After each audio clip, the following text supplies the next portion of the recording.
because you're jumping back into the gap. Outlet to coach, it's either sideline, 2 on the side, 3 on the side. That's off the second cut.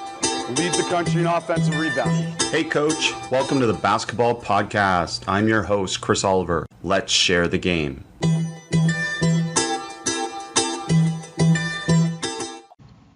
Before we start the podcast, I wanted to share a brief message from a recent member of Basketball Immersion. They wrote, I want to express my thanks to you for opening my eyes to a different way of teaching the game that I love so dearly. I joined in part to support the podcast work you do, as I know you put in countless hours. But I could have never imagined the depth of the website, the passion of your membership community to collaborate, and the impact it has made on how I coach. It's been an incredible experience for me, and I thank you. It was an incredible email to receive. And as your season starts, I would love for you too to join our Basketball Immersion community, not just in support of this podcast, but also in support of your coaching. Go to basketballimmersion.com to sign up. Coach, it's great to have Ross McMains with us. Most recently was player development with the New York Knicks and previously with the Sacramento Kings as well in that role, and various roles through the G League, head coach in the New Zealand NBL, where he was coach of the year 1 year, and assistant coach with New Zealand's national team, and currently an assistant coach with Melbourne United in the NBL. Welcome to the podcast, Ross. Thanks for having me. I appreciate it. Great journey, and I encourage people to check out bio and just check out the background a little bit. American born, but by and large spent a lot of your youth and years in New Zealand. And let's first off talk about the blend of all these different philosophies that have come together for you, because you spent some time in Europe as well. Yeah, I've kind of touched a lot of different leagues and a lot of different places. I've been wanting to coach since I was 10, 11 years old as a basketball junkie, but first professional experience was with the New Zealand Breakers as a basketball intern right out of high school.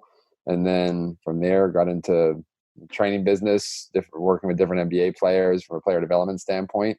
And then actually was in Europe for a short time working with Virtus Roma over there, and then came back and jumped on with the Sacramento Kings and then G League and NBA and back to New Zealand and now Australia since then. So a little bit all over the place. Well-traveled. And we're going to talk a little bit of New Zealand All Blacks basketball, but also just general philosophy and your philosophies in particular, which I think people are going to be excited to hear about. But let's jump into it. Offensive advantage pie chart. How you choose what to run. Let's talk about that.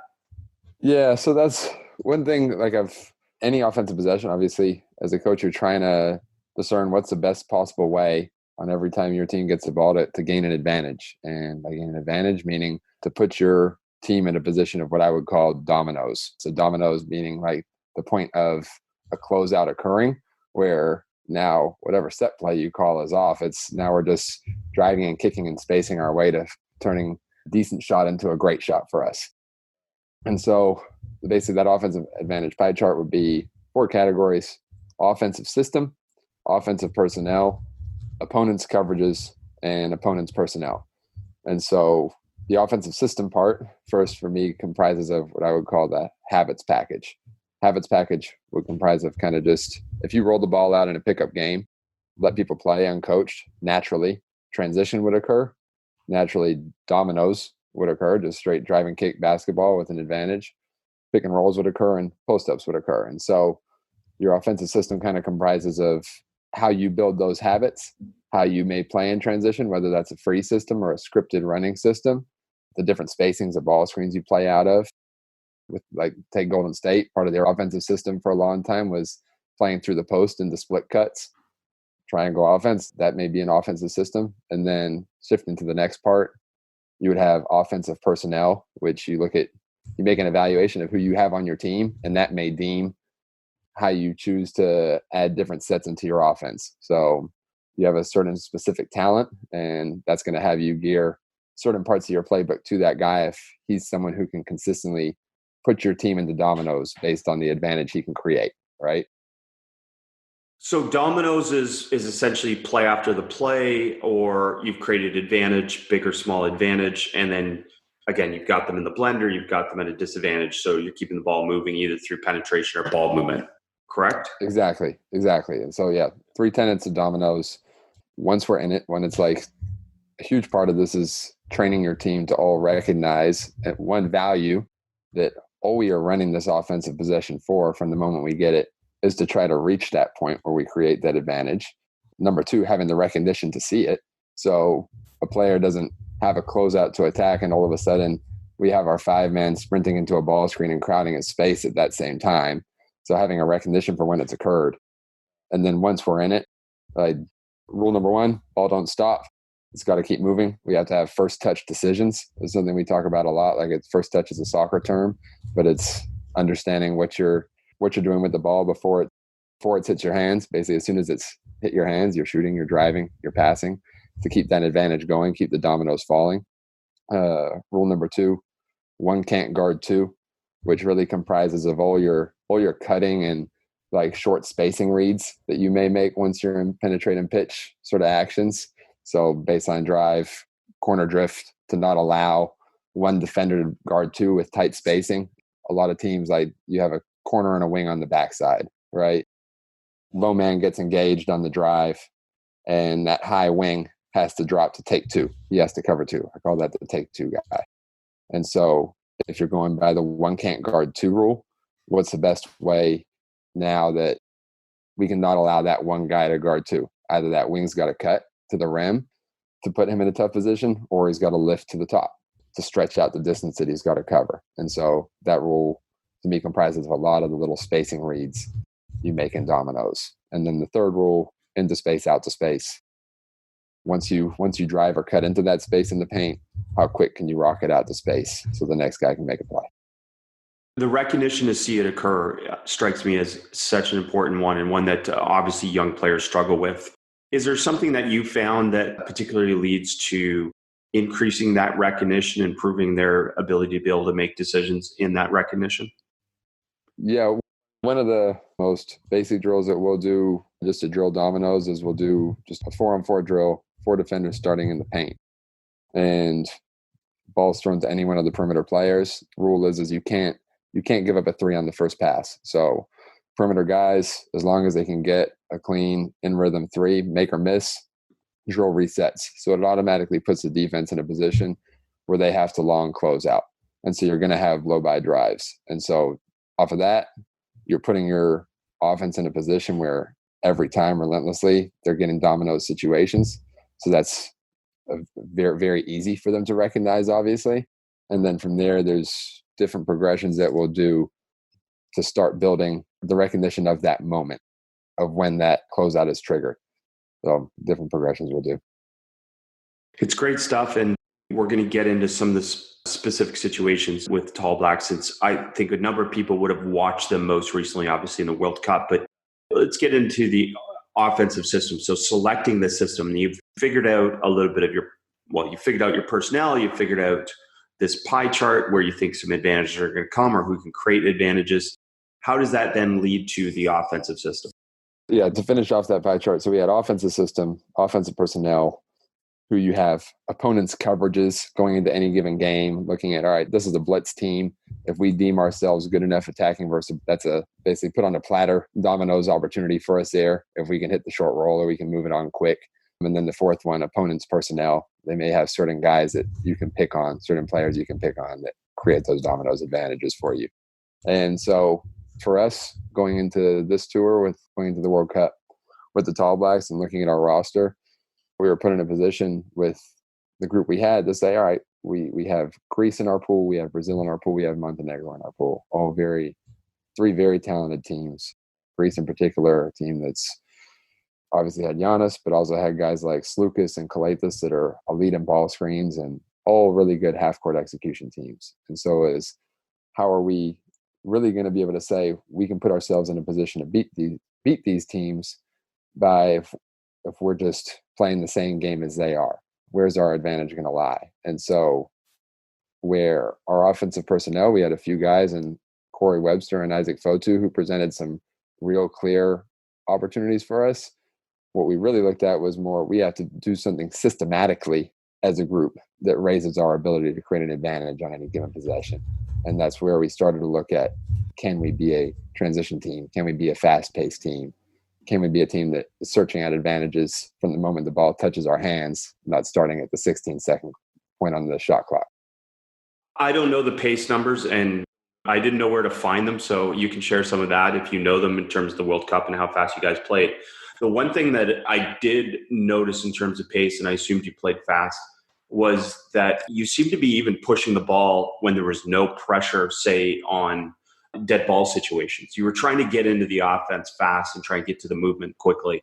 So were you guys one of the fastest paced teams? Yeah, I believe we were the fastest paced teams. I don't have the exact pace numbers with me right now. We ended up leading the World Cup in scoring. The balance of our pace kind of progressed as we went through it, from camp through preparation games into the World Cup. And I think we ended up kind of finding the balance that we wanted for ourselves. And the biggest thing for us, I think, where we got some of the stuff right early on was in our introduction phase in camp, where a lot of times there's a tendency to jump to introducing sets, or a tendency to jump to even introducing specific transitions spacing spots that each position needs to run to. And for us, the very first offensive talk that we did in camp this year was actually a setup of a drill. And so it was a setup of a drill, this basic line drill where you have 5 across the baseline and 5 across the free throw line. Then instead of leaving it at that, where it's normally ball hits a guy and one person has to touch the baseline, we took 2 players or 1 player. We changed it up, 1 or 2 players off the offensive line and put them on the same line as the defense. And so they already had an advantage to be able to take off and sprint as soon as we threw the ball to a player on the baseline. We would then call the player's name. That defender would have to go touch the line. And so going down, not only did you have the natural 5-on-4 advantage, but you had 1 or 2 guys on the line who were taking off sprinting already. So you're encouraging right off the bat the sprints, which is the biggest part of being able to get out and run, obviously. We laid just basic rules down. So our 3 tenets of just our transition reaction were ball changes hands, sprint. Number 2, find the nearest sideline unless you have an opportunity to get behind the defense. And that was 1 through 5 for us. So we just wanted to clear that freeway in the middle of the floor as much as possible for the ball handler and give them as clear of a snapshot as possible. And then number 3 was stay with your spacing. So once we didn't want to cross the floor just to get to the right corner. So if we had 3 guys running the left side and the ball's on the right side, we're not going to cross the guy through to that corner and muddle that ball handler snapshot. The space he sees is the space we want to play with a lot of the time. So those are our basic just reaction rules to getting the ball. And then we kind of, from there, the next set of rules for us were our mindset of what we're searching out. And running teams aren't great at running because they run to specific spacings. They're great at running because they create outnumbered situations relentlessly, more than other teams. So they create more 4-on-2s, more 3-on-2s by being lag free in their reaction. So number 1, how many outnumbered situations could we create by running? Number 2, how many mismatched situations could we create by running? Because we're playing at such a pace that other teams start trying to find the right matchup rather than just finding the nearest guy. And then number 3, once a team is matched up, if they find the right player and there's no mismatch on the floor, now starting to discuss what are some different triggers that we can have in our offense to find dominoes. Before we get to the triggers, let's go back a little bit, because my understanding from reading a little bit of the background, this was different for this team too. This isn't traditionally how Coach played. Is that fair? This was brand new, and we've been a pretty heavy execution team for years. So more defensive focused, and not saying you weren't, but more defensive focused than offensive pace focused, right? Absolutely. Yes. Yeah. So what were some of the things that helped you sell this to the team, or what were some of the factors that led to the team buying in? Because clearly there was buy-in. Yeah, and so I think the immediate reaction, like I said, from usually introducing different 5-on-0 sets and going through our different packages, the first talk of offense being, this is the drill we're in right now. Here's basic rules. And then we put in a basic scoring system. Just 3s are worth 3, paint is worth 3, and mid is worth 1. We didn't say mid-range jumpers, but as it is, players kind of get the message when you put that tall on and play it from that standpoint. And we had X's on the floor. We wanted to play 5 out for the most part.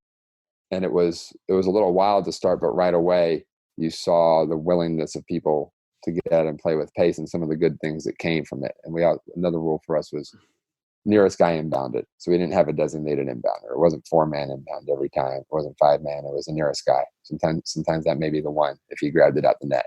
But just it was an absolute collective urgency to get it out and go. I was going to ask you that. And then the other part is, I know people will ask this in advance. So a player was running wide unless they had an obvious middle advantage, or was there no middle? Yeah, basically is if you had an opportunity to get behind the defense, yep, where you could run on the rim, that was an opportunity, and that's 1 through 5 there. And so basically our reasons for you to enter the paint were you have an opportunity to drive in there. That's obviously a reason to go there. Number 2, or you have a chance to get behind the defense, whether that's running in transition or we're in the half court and you have a chance to cut behind the defense, be an opportunity. And then number 3, you have a mismatch. So 1 through 5, you come down the floor, and this is where you go through film and you have more discussions with guys to have them understand really what is a mismatch for us. But our 4-man has a 1-man on him, and it's Isaac Fotu, who's a great post player for us. He has every opportunity to just go slice right into the middle of the paint, and we're going to play 4 out, 1 in around him now, if that's a good enough mismatch for us. But it was those 3 reasons to enter the paint. Otherwise, we're just going to flatten the floor. So the first guys down are going to flatten down to the corners. Then the next guys down are going to flatten out as wide as they can to the wings. Balls, so to the weak side wing. Ball has kind of that halfway between sideline and middle slot area, angle down the floor, and then we would have a trailer coming in, and that may be a guard, that may be a big. Well, it's great stuff, and it's great stuff to revisit and watch getting ready for this podcast. And we're going to talk, I assume, when you say triggers, that's what happened next, right? So we're hitting ahead, and if we don't hit ahead, we can go point guard push. And if we don't have point guard push, then there's certain triggers. Is that what you mean by the triggers?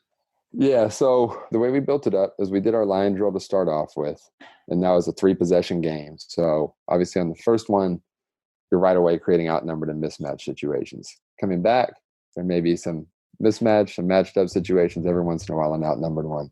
The next layer we went to, rather than hand feeding the players the specific triggers we wanted, we kind of wanted them to find them organically a little bit so they could have some player ownership over them. So what we did is the next phase of drill that we did is we called it the golden snitch drill. And sadly, we're now at a point that makes me feel a little bit old, where half our guys actually have no idea what that is because they've never read or seen Harry Potter.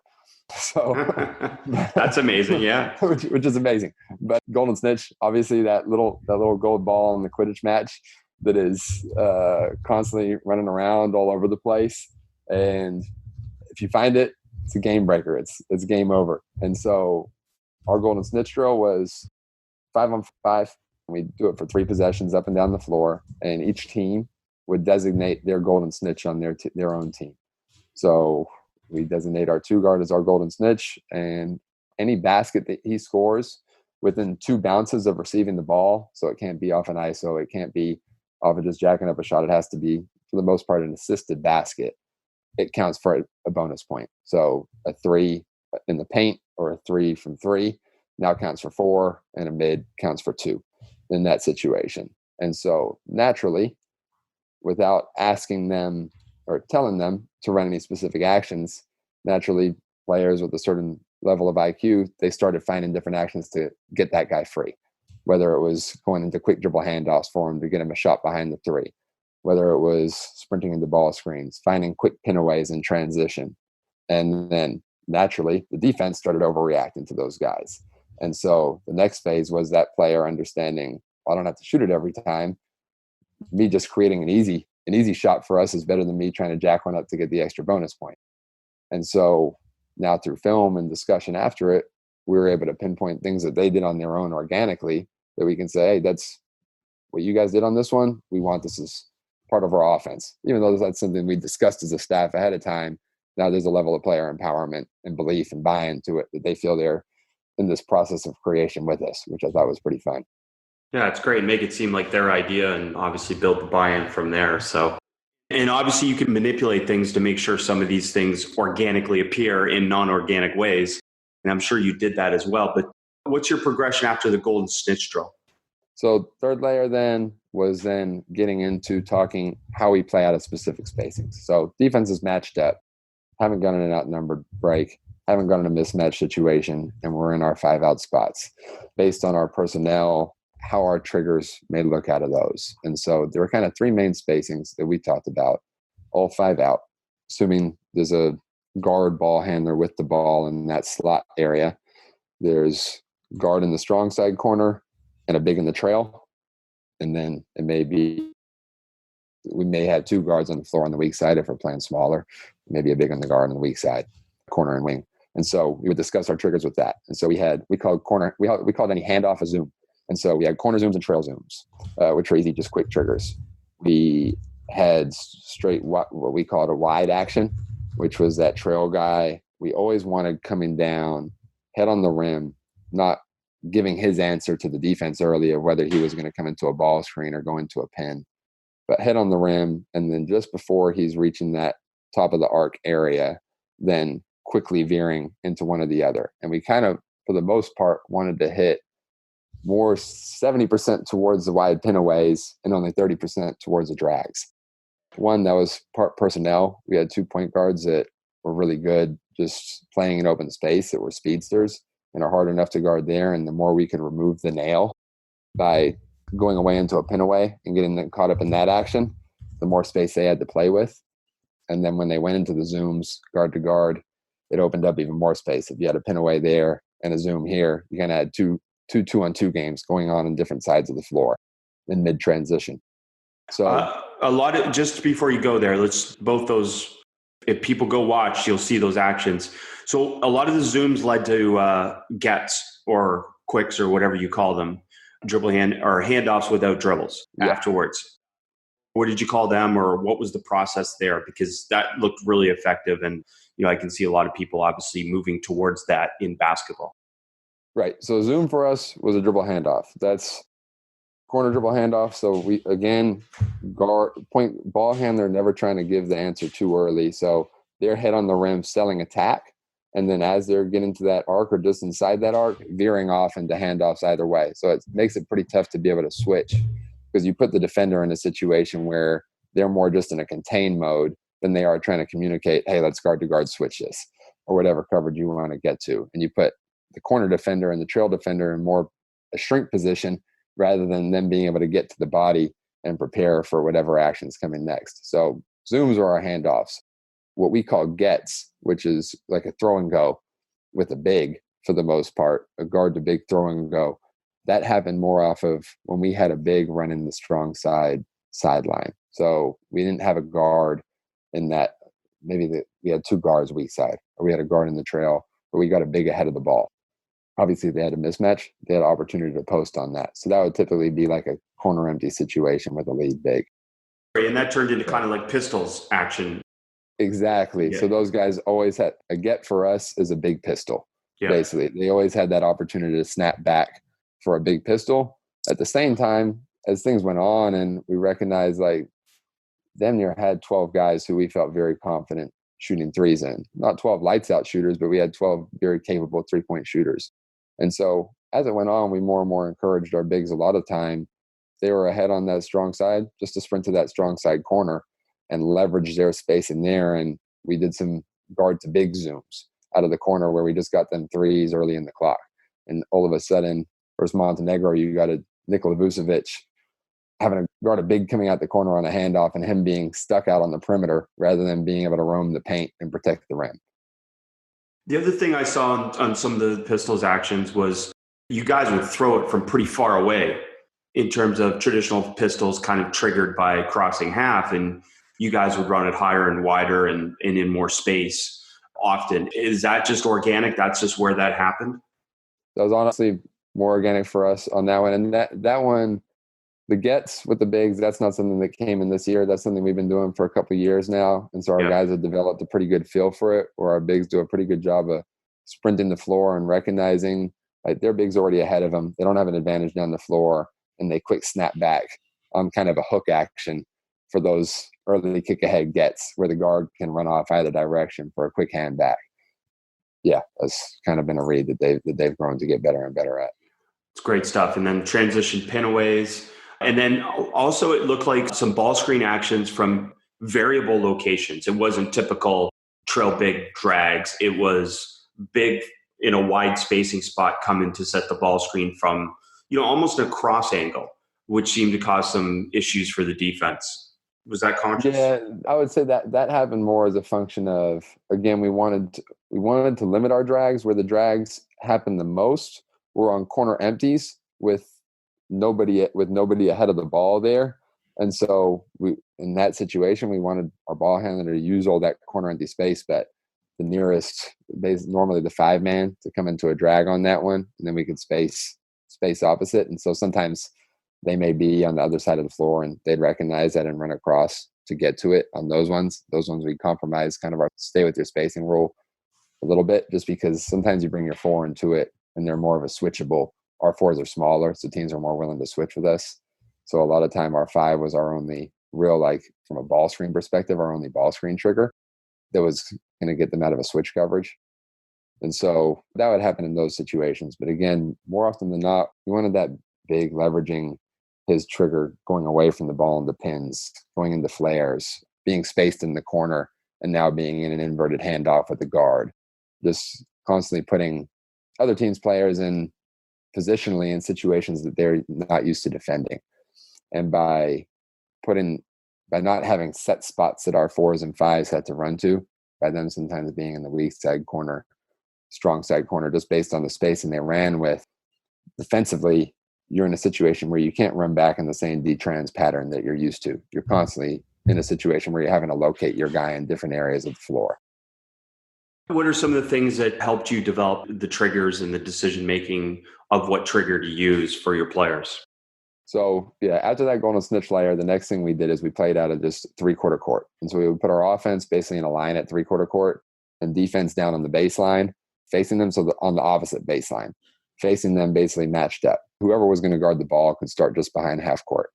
And we'd start in one specific spacing. So we may start in a line, guard on the sideline, guard with the ball next to him, big in the trail, guard at the far wing, and then a big next to him.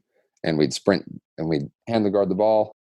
We'd sprint into our spots. Defense could then build up the floor. So they're always in a matched up situation, but a little bit softened up like you would be in transition. And we'd just play out of that specific spacing for, say, 4 possessions straight. And then we flip it over. And so they're seeing the same spacing, having to recognize the same triggers over and over again. So in that specific one, with a big in the trail and a guard in the strong side corner, we're looking at our guard-to-guard zooms. We're looking at our big pinaways or sometimes big drags. Then we'd switch it up. Then we put a big in the strong side corner and a guard in the trail. So now we're looking at some of our gets. We're looking at guard to big zooms. We've got a guard in the trail. We may be able to get a big flaring him from the backside. And so we just play out of those specific spacings for a set period of time where they got a feel for what they were looking for from a trigger standpoint. And then we'd throw it back into a random scenario playing live where they're just grabbing it off the board. And now they're having to have the recognition of kind of where are the different players on our team at and how does that impact how we're playing. Does that make sense? Yeah. And I'm imagining that there's a mind shift for you as a coaching staff too, in terms of, control versus freedom and this process. And like there's a margin, there's turnovers, there's messy, there's all these different things that maybe you're not used to with this national team. And how hard was it to work through that process as a coaching staff? Yeah, I think that was pretty tough. But at the same time, like I think one part of it that made this easier is we knew we were in a position going into this thing, playing Greece, playing Brazil, and Montenegro also with some of the talent that they had, that we had to do something different to be able to put ourselves in a position to win these games. And unluckily, we came close on some of them, won a couple. But that makes a difference from the standpoint of being able to handle some of the stakes early on, some of the turnovers early on. Because, like we have to do something different, something extreme here to create the advantage we need as a team. But a large part of it is the growth process. And it was pretty ugly the first game. The first game we played versus Japan, we went 6 for 36 from 3. It wasn't pretty. We lost by 12 to them. think we had a pretty high amount of turnovers in that game.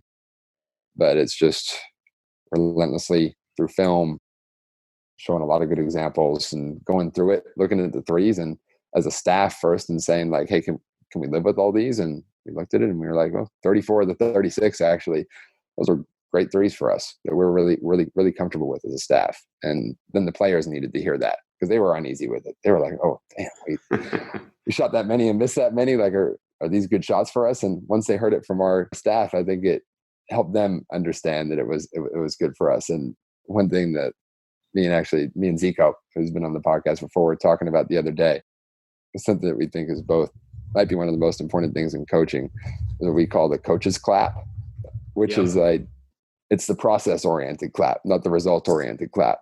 So it's the one that the players on the bench and then the players on the floor, when they watch back on film, need to see you as a coach as that shot's going up, as that shot's being created and they're choosing to shoot that shot. You're already into your clap. You're already yelling out, hey, that's a hell of a shot, guys. Great possession. The more they feel that, I think the more the buy-in starts to happen, rather than it being once that ball goes through the net, they're seeing it. And on the other end, defensively, like in our league, it's funny, it kind of applies in our league the other day. I was watching a coach in our league defensively. Their team plays in deep drops, and they live with contested mid-range jumpers from behind, like a lot of the world is growing to do in different ball screen coverages. And they're playing the breakers, and one of the breakers players dribbles into a pull-up. And as he's pulling up for this shot, Big's back in the paint, not contesting at all. He's just covering the rim, not letting the roller get behind him. That coach is mid-clap, going wild on the sideline, turning to his bench, saying, that's what we want. That's great work defensively. And shot goes in, and he continues clapping. And it's like that part creates, I think, so much buy-in for players when they see that. And I thought, Paulie, especially – go ahead. Yeah. No, I was just going to say that's great. I mean, the coaches clap, and I've heard Zico say it, but I've never heard the explanation like that. So, and again, it's challenging because you're evaluating decisions independent of outcome, and that's so important in this whole process. It's awesome. Coaches clap, players get used to it. Your team seemed like you guys played better basketball throughout the tournament. I know the quality of the opponents early. You guys had a tough schedule early. But you still ended up beating Turkey, right? And then was it Japan at the end in the classification game? Yeah, so, beat Montenegro, beat Japan, beat Turkey. Yeah, so if the tournament kept going on, look out, right? And I imagine for this style, that makes sense. That players got more comfortable because they saw more coaches' claps. They saw the reinforcement of how they were playing, and they saw the challenges for the opponent. Yeah, and one thing that I think we got really good buy-in, but pre-tournament, I think once we got past that initial camp part and that initial Japan game, which was a struggle for us. But one part that was, I think, big for us is we talked about a lot was we talked about what is our handshake to any team that we play with. So anytime just you're walking down the street and you meet someone, obviously you give them a handshake. And there's people you come across that have these really firm handshakes and just other people that just kind of do the stock standard one. But every once in a while, you meet some random person that manipulates the heck out of your hand, and they do something weird and different. Like they may snap your thumb, or like they control the handshake that they want. And for me, I know I always walk away like being like, damn, they controlled the hell out of that one. They imposed their will on my hand. It's never a great feeling. It's never a great feeling. But that individual stands out to you. And from an offensive standpoint and how we presented ourselves offensively and the way we played the game overall, we wanted to make sure we had a unique handshake and that we dictated that handshake. And so when we went into games versus Montenegro, who play two massive bigs, and Vucevic and Dublovic, who are beasts inside and on the post, we looked at it as like, this is a challenge of handshakes. Who's going to impose their handshake better? And you walk away from the game and you hear Vucevic's quotes in the press afterwards, and it reflected our style of play. And our players heard that, and they were hyped about that. And then the next game versus Greece, they don't play their centers versus us. They sit Papagiannis, and they only play Baroussis 6 minutes that game. And so even though we end up losing that game in a close one, our players walk away from it saying like, damn, we got world-class teams reacting to us, which I think created a lot of buy-in for the group. They enjoyed that. Oh, that's great. And I guess the obvious question becomes, how did you define shot selection for players in the context of this system? Yeah, and again, that was something that obviously we started to address just with scoring systems early in camp with the 3-3-1 scoring system. But we also had we have between a couple of our guys in particular, Corey Webster and Tom Abercrombie, are really talented mid-range shooters. It's always been something great for them. And so there was never a point in camp where we said, like, we are not shooting those shots. But we made a point of celebrating the threes that we created, made a point of celebrating the paint shots that we created. And then in side conversations with Corey and Tom that we had, made a point of making sure that they didn't feel handcuffed. Hey, we're not trying to take this away from you completely, but what we are doing is, Corey, we're empowering you. Like, when you see that big in a drop, we want to set that screen a little bit higher, and we want you to get really good at shooting this pocket jumper from 3 rather than from 2. And we think you can get up 12 threes a game in this system rather than just 5. And he was pretty bought into that. And he still shot his mid-range ones when he needed to, but it became more later in the clock because he saw the good ones we could create early in it. There were certain threes that we'd show on film as the thing went on that were tough, off-balance, contested ones early in the clock that we'd have a discussion about as a team. But overall, the clock wasn't an issue as much as it was just making sure a player was in rhythm and on balance. If those two things were there, we were very comfortable with those shots being taken.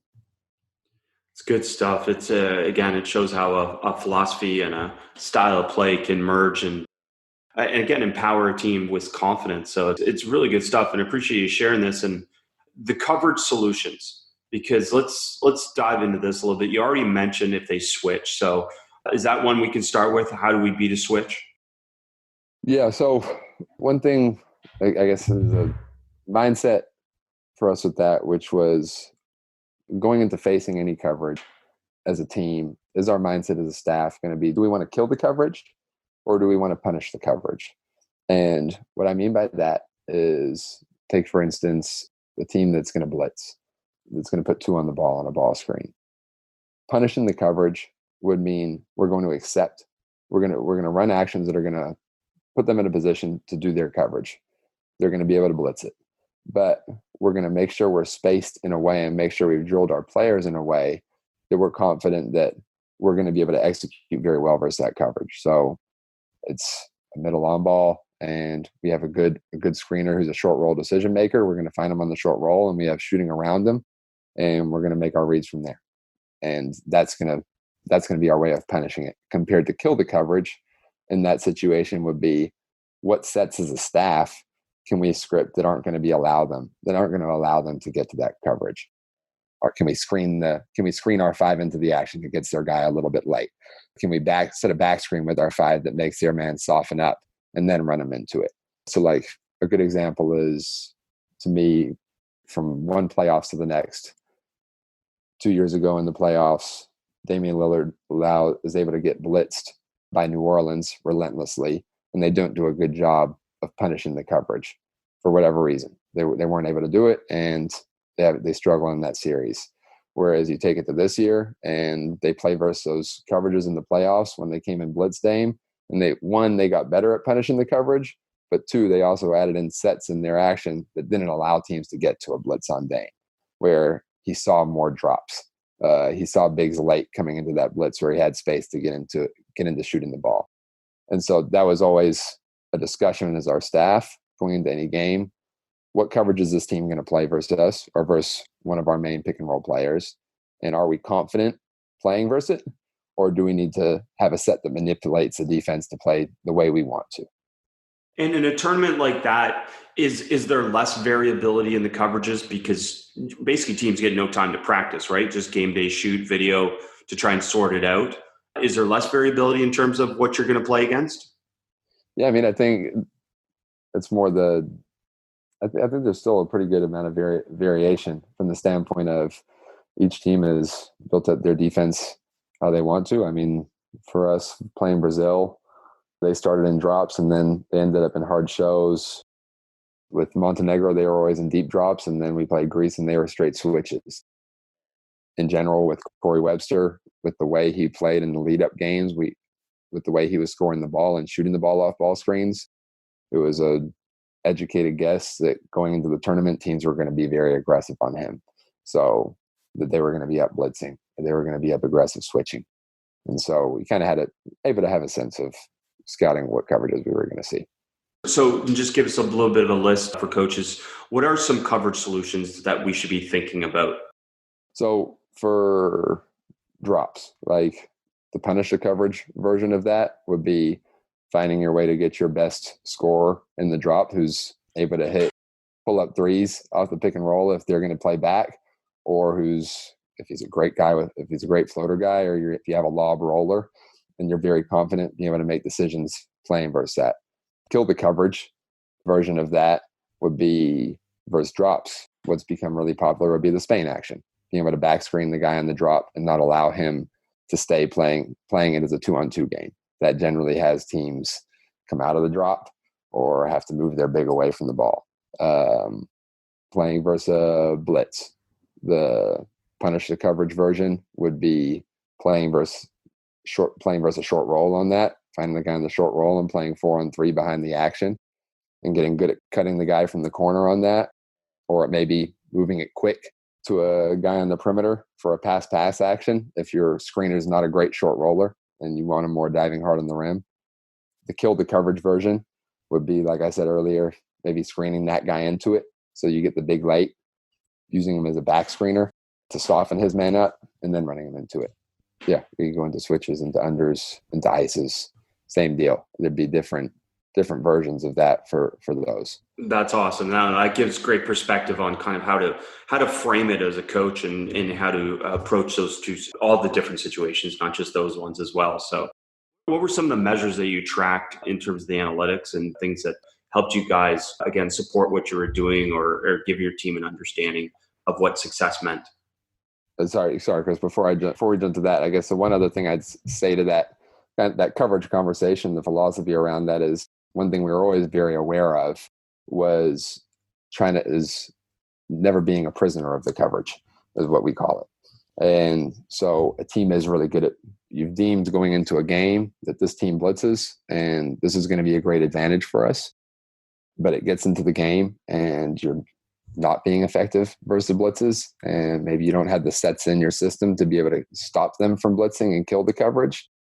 What other actions in your offense can you get to that stop you from being so caught up in the blitzes hurting your ability to score and being able to shift the script from that? A lot of teams versus Corey Webster with us, like they come out in their drops. He'd come down the floor, he'd hit a few threes versus drops, and now mid-second quarter they'd adjust and they'd start bringing their guy up the floor. If we executed well versus the blitz, then we would stay in it. That was great. If we didn't execute well versus the blitz, now they're taking Corey out of the game and we're not effective using him well enough to take advantage of other guys on the floor. So for us now, we had to shift away from ball screens to get him into other scoring actions that had him not see blitzes. So that became some of the early pins in transition. That became sometimes like a pin down into a handoff action that's harder to blitz. How can you soften up his guy and the guy on the handoff or the guy on the screen so he's not seeing that blitz anymore? So you're not a prisoner of that coverage anymore. That was just another part to it that we were always very wary of.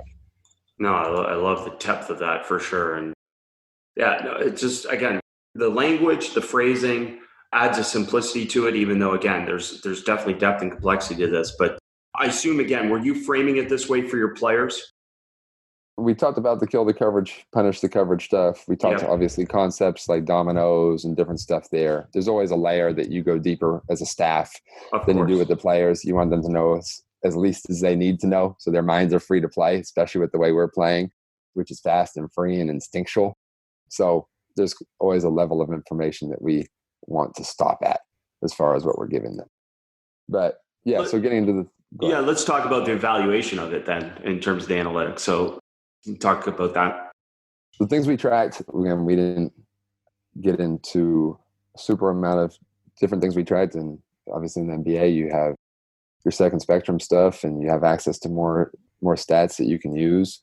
For us, there were just some really base measures that we constantly talked about that helped build our pace and our transition game.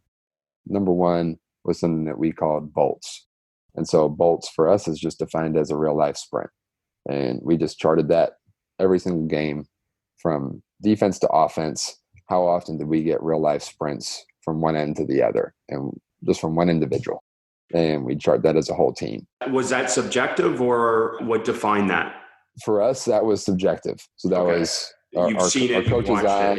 Yeah. That was our coach's eye going through it and then showing the examples to the players so they understood what that was. Obviously, one player's sprint may be faster than the next. It was something that we put in with the Knicks last year that we were actually able to use some of the second spectrum data to follow on, where that can actually, you can define what a sprint is to the camera and it can pick up what it is. So for the Atlanta Hawks last season, I think this number is right. If I'm remembering it right, it was 27. They averaged 27 offensive bolts a game by the thing we put in place.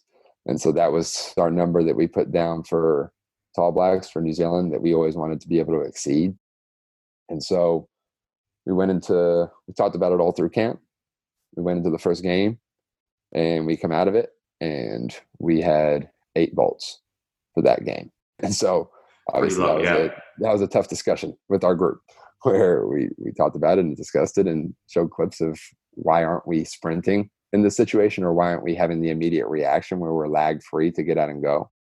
And then we turned around in the next game and we were at 42. So that's a huge difference. Yeah. It was a big difference. And that became something that we tracked every game. Our number ended up being, could we be above 32 every game? And that was something we were pretty consistently able to do.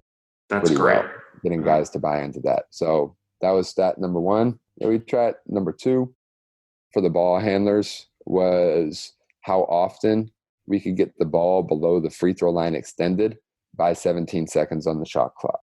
And so that may speak to a lot of the kick aheads that you would see. So whether that's by getting it there off the bounce or by getting it there with the kick ahead, just how often could we shift that defense where they had to flatten below the line? And we thought by doing that, that would always create more opportunities up the floor if we got that ball down the floor quick and we were able to flatten the floor quick with our runners.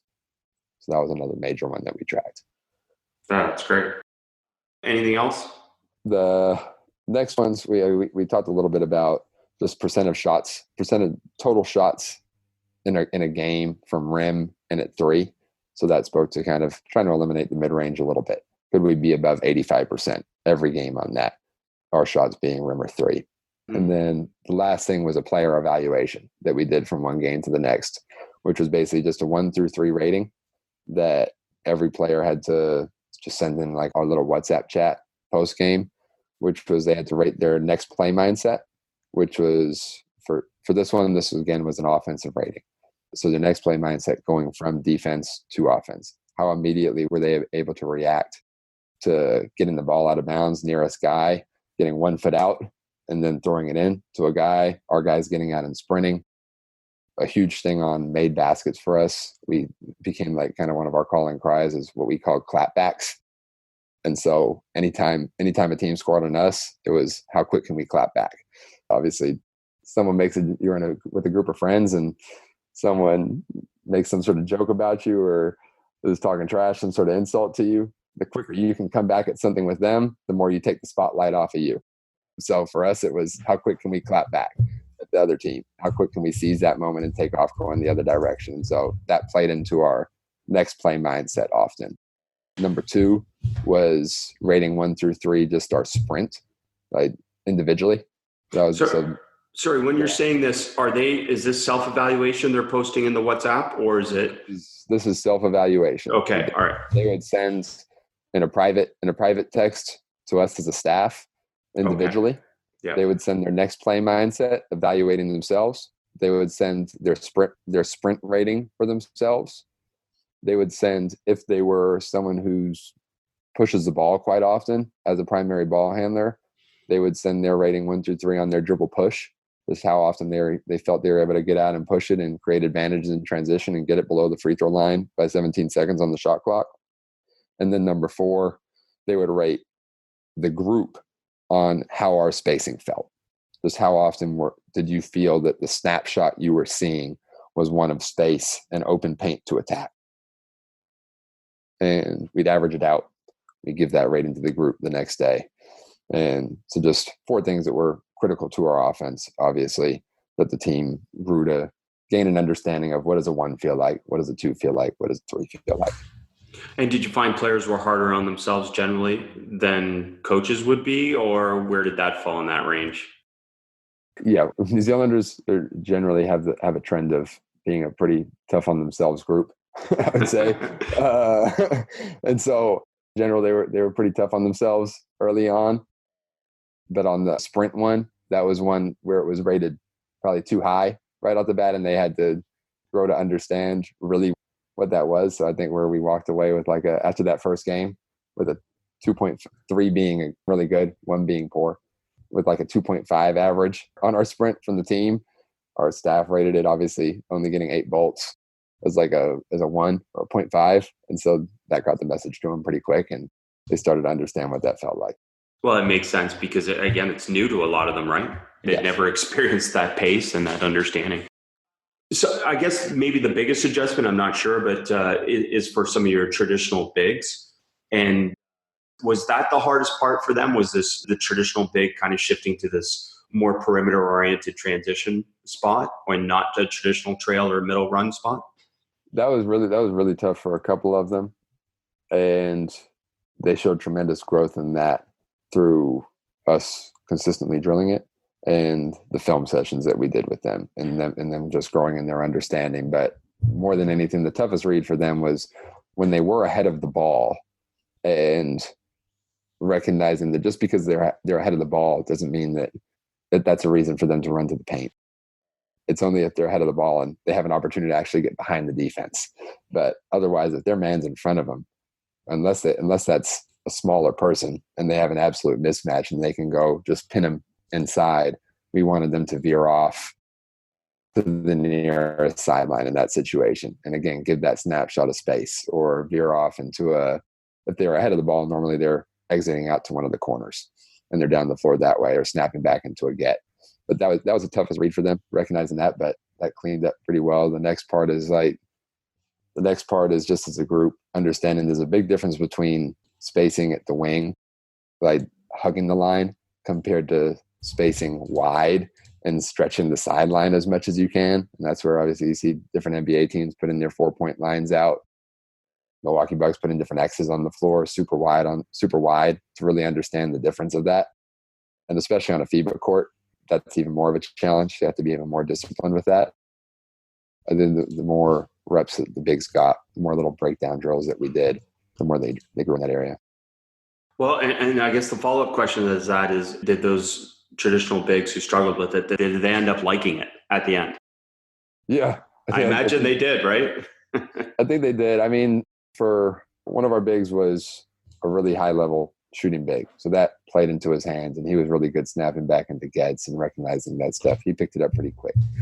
One of our other bigs who hadn't shot threes traditionally, but had always been a really high-level 19-foot shooter, enjoyed being empowered to step out just a little bit further, and then he picked up on some of the different screening reads, and he grew with that. Our other guy was our 4-man, Isaac Fotu, and he's the guy we actually ended up bending our system to a little bit, because he was so good inside in the post that we ended up saying, like, too often early on in our prep games, he was coming out of games, he was with stat lines like going 3 for 3 or 4 for 4 or 2 for 2. And he's not getting the amount of shots that he needs. So we ended up saying to him, for you, anytime that even if it's the same size guy that you feel you have an advantage versus that guy, we will play around you. And that also ended up being where on free throws by the other team, we ended up compromising, running on those, and often calling set plays to make sure he got a post touch. And that comes back again, kind of comes back to the pie chart thing of, like, with any given team, that pie chart may look different. You may be geared 60% to offensive system and 20% to personnel and 10% to coverage and a certain percent to opponent's personnel. And with us, where we thought early on we were going to have to be very much huge percent offensive system, just playing through our transition stuff and those early triggers, the more he showed his ability to be a really high level player in the post, even versus the same size guy, the more we said, all right, he's good enough at drawing a double team or being able to score on his own, that we sacrificed a bit of our pie chart there and gave him a bigger chunk of that. Coach, let's circle back a little bit to the Dominos. I love the phrasing. I love the idea of this. And can you talk about some of the ways, because we talked a little bit about building the team system. Can we talk about a little bit more of the individual piece in terms of the Dominos, creating advantage, keeping advantage, leveraging advantage, and talk about the ways that you did that? Yeah, so that was one where we also layered in a lot of decision-making drills, something that you've spoken about and you've done in different clinics that have been really helpful. But just some basic ones, just obviously with, like, we put a ball handler kind of in our slot area, in that attacking area that he's normally coming down in, with a defender starting on his side, almost in like an ice in a down push position. And then we space different guys, whether we're going 3-on-3 or a lot of time we do this 4-on-4. So we go a weak side corner, a strong side corner, and a weak side wing in that situation. And we play it live from there, basically it's live on the offense's first movement. So they'd start with a live bounce and then defense is in recovery. And so automatically putting the low man in a position a lot of the time where he has to come over and rotate, and creating that scenario on the backside where you start to recognize that kind of subtle feel between when does it make sense to stay completely spaced? When does it make sense to that guy's a little bit deeper on the baseline and that high wing defender started to shift? When does it make sense to cut the take two defender compared to lift up and separate the take two defender? When does it make sense for us? We had a few guys who were just absolute knockdown guys who were 45% shooters from three. The other ones who are lower. When does it make sense to flare that take two guy? And it become kind of a hammer read on that backside.